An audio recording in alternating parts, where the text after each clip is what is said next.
2023년 2월 16일 오문정교회 매성기 묵상을 시작하도록 하겠습니다. 오늘 나눌 말씀은 마태복음 11장 11절에서 19절까지 말씀입니다. 제가 읽겠습니다. 내가 진실로 너희에게 말하노니 여자가 낳은 자 중에 세례 요한보다 큰 이가 일어남이 없도다. 그러나 천국에서는 극히 작은 자라도 그보다 크니라. 세례 요한의 때부터 지금까지 천국은 침노를 당하노니 침노하는 자는 빼앗느니라. 모든 선지자와 율법이 예언한 것은 요한까지니 만일 너희가 즐겨 받을진대 오리라 한 엘리야가 곧 이 사람이니라. 귀 있는 자들은 들을지어다. 이 세대를 무엇으로 비유할까? 비유하건대 아이들이 장터에 앉아 제 동물을 불러 이르되 우리가 너희를 향하여 피리를 불어도 너희가 춤추지 않고 우리가 슬피 울어도 너희가 가슴을 치지 아니하였다 함과 같도다. 요한이 와서 먹지도 않고 마시지도 아니하매 그들이 말하기를 귀신이 들렸다 하더니 인자는 와서 먹고 마심에 말하기를 보라 먹기를 탐하고 포도를 즐기는 사람이요 세리와 죄인의 친구로다 하니 지혜는 그 행한 일로 인하여 올 다음을 얻느니라. 아멘. 예수님 앞에서 무엇이 중요할까 고민을 해봤습니다. 예수님은 행함을 강조하십니다. 말로만 하는 믿음이 아니라 믿음 앞으로 나오는 것을 말합니다. 그런데 이 믿음의 대상이신 예수님 앞에 나아가는 것은 사실 쉬운 것이 아닙니다. 여전히 내가 가지고 있는 고집과 가치관이 깨지지 않는다면 예수님 앞으로 나아가기에 많은 걸림돌이 될 것입니다. 그래서 둘 중에 하나가 가장 우선이라기보다는 예수님을 믿는 믿음 앞에 두 가지 다 중요하다는 것을 깨닫게 되었습니다. 오늘 본문에서 예수님은 세례 요한을 칭찬하십니다. 여자가 낳은 자 중에 이보다 더 큰 자가 없다고 말씀하십니다. 이유는 세례 요한의 사역에 있기 때문입니다. 구약의 수많은 선지자들이 메시아의 오심을 선포하고 예언했습니다. 그러나 세례 요한처럼 현장에서 직접적으로 죽음의 위협을 무릅쓰고 전파하며 세례를 주는 선지자는 없습니다. 구약의 선지자의 역할은 무너져가는 이스라엘의 하나님의 약속을 선포하는 사역이었다면 세례 요한은 메시아가 오기 전에 회개의 세례를 전파하는 것이었습니다. 때가 되었고 세례 요한은 하나님이 약속한 사명자의 삶으로 이 땅에 여인의 몸으로 태어났습니다. 그리고 요한은 자신의 사명에 맞게 죄악의 늪에 빠져있는 이스라엘 백성들에게 회개를 요청했고 그러한 사명자의 삶을 살았습니다. 앞에서 행함과 믿음 두 가지 다 중요하다고 했습니다. 세례 요한의 사명이긴 하지만 사실 두려운 자리입니다. 예수님의 사역이 확연히 보이지 않고 그저 세례 요한은 하나님의 약속 붙들고 믿음으로 나아가 자신의 사명을 감당한 것입니다. 그 가운데 죽음의 위협이 도사리고 있었습니다. 특히나 이 시대의 바리새인들과 율법학자들에게 독사의 자식들이라고 말합니다.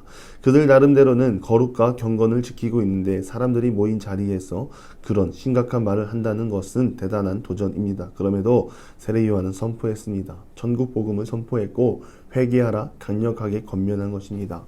이러한 믿음을 가지고 이 시대에 가능한 일이었을까요? 사람의 힘으로는 절대로 불가능합니다. 그러나 세례 요한은 믿었습니다. 이 땅에 온 인류를 사망의 늪에서 건져내 주실 메시아, 모든 묶인 것이 풀어질 것이라는 기대와 소망으로 세례 요한은 자신의 사역을 멈추지 않은 것입니다.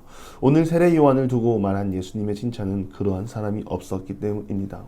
약속 하나 붙잡고 주의 길을 곧게 하는 사역, 사명을 넘어서 하나님을 향한 믿음과 신뢰가 있게 가능한 것입니다. 그렇다면 우리는 어떤 모습일까요? 하나님이 이 땅에 교회를 세우시고 우리를 자녀 삼아 주셨습니다. 신약자들은 말합니다. 이 땅에 교회는 희망이라고요. 이유는 교회만이 유일하게 예수 그리스도를 증거하기 때문입니다.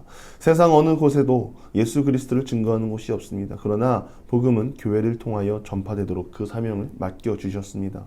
사명이 있다는 것을 알지만 조국 교회는 사명보다는 교회 부흥과 성장 하나의 사교 모임의 장이 되어지는 않았는지 돌아봅니다. 사명이 있음을 알면서도 미루다 결국에는 사명 감당하지 못하고 무너지고 시기하고 질투하고 서로에 대한 원망과 교회에 대한 불평을 쌓아가는 조국교회의 모습을 봅니다.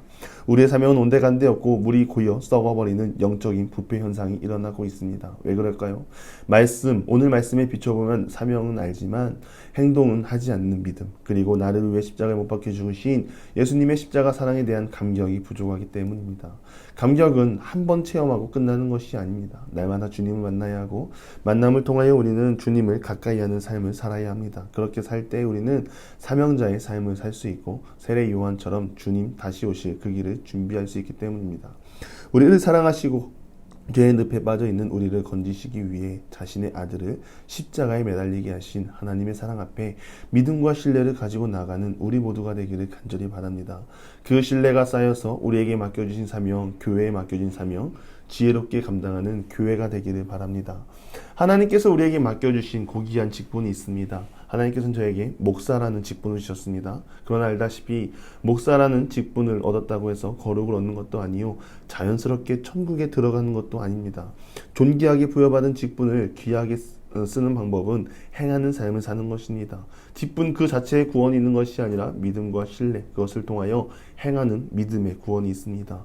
먼저는 주어진 자리에서 세상의 빛과 소금이 되기 위해 힘쓰는 공동체 되기를 바라고, 나아가서는 하나님의 길을 예비하고 선포하며 나가는 그러한 교회 되기 원합니다. 중풍병자를 예수님 앞에 데려다 놓은 친구들을 보십시오. 중풍병자 혼자 예수님 앞으로 나아갈 수 없습니다. 그러나 주변 친구들이 예수님 앞으로 나아갔고 그 믿음을 예수님이 귀하게 여기시고 구원의 은혜를 베풀어 주신 것입니다. 우리는 어쩌면 중풍병자일 수 있고요, 친구들일 수 있습니다. 이 모습이든 저 모습이든 우리가 하나님의 사람들답게 서로 동역하며 하나님 나라를 함께 세워가는 공동체 되기를 간절히 축원합니다.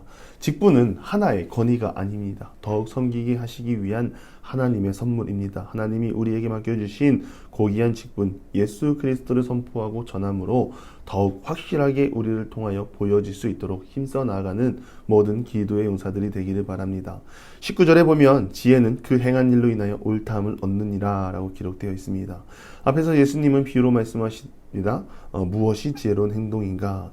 안타까운 현실을 보고 계십니다. 세례 요한의 회개를 선포할 때 귀신 들렸다 말하고 있는 것입니다. 반면에 예수님은 죄인과 소외된 자들의 친구가 되어 몸소 사랑을 실천하였는데 바리새인들과 서기관들은 죄를 지적하며 나가는 것입니다. 진리를 선포하는데 자신들의 죄를 바라보는 것이 아니라 비난하고 자신들의 잘못을 합리화하는 것입니다. 그러나 예수님의 행동을 보시기 바랍니다. 스스로 의인이라고 말하는 자들의 편이 아니라 소외되고 병들고 가난하고 포로되고 묶인 자들을 위해 예수님의 몸을 돌리셨습니다.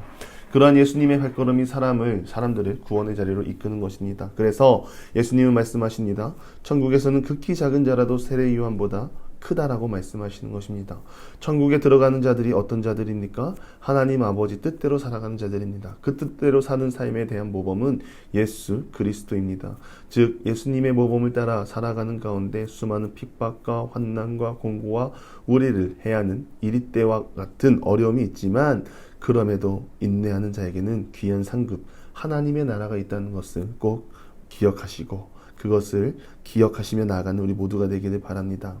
세상의 질서를 따라가지 마십시오. 판단과 정죄가 즐거워 남을 헐뜯는 자리를 즐겨하지 마십시오. 피하시고요. 말씀이 들려지도록 힘쓰십시오. 하나님 말씀밖에 없습니다. 도전하고 살아내십시오. 천국 백성이 올바른 자세인 줄 믿습니다. 오늘도 우리가 기도할 때 하나님 나라를 선포하며 맡겨진 사명을 바르게 선포하며 나가기를 원한다는 기도를 간절히 드리고요. 또한 천국 시민답게 살아가는 모든 기도의 용사들이 되기를 바랍니다. 기도하겠습니다. 하나님, 죽은 믿음이 아니라 행하는 믿음으로 하나님 앞에 나아가는 주의 자녀가 되게 하시옵소서. 약속을 믿고 그들의 행동한 그리스도인이 되기 원합니다. 무엇보다 하나님 나라를 선포하며 교회의 사명, 공동체의 사명, 개인의 사명을 바르게 감당할 수 있는 보문중앙교회가 되게 하시고 모든 기도의 용사들이 되게 하여 주시옵소서. 예수님의 이름으로 기도드리며 이제는 우리 구주 예수 그리스도의 은혜와 하나님의 극진하신 사랑하심과 성령의 감화 감동 교통하심이 듣고 끝나는 것이 아니라 믿음으로 하나님 나라를 기대하며 행하며 살아가기를 소망하는 사랑하는 보문중앙의 모든 기도의 용사 위에 이제로부터 영원토록 함께 하시기를 간절히 축원하옵나이다. 아멘.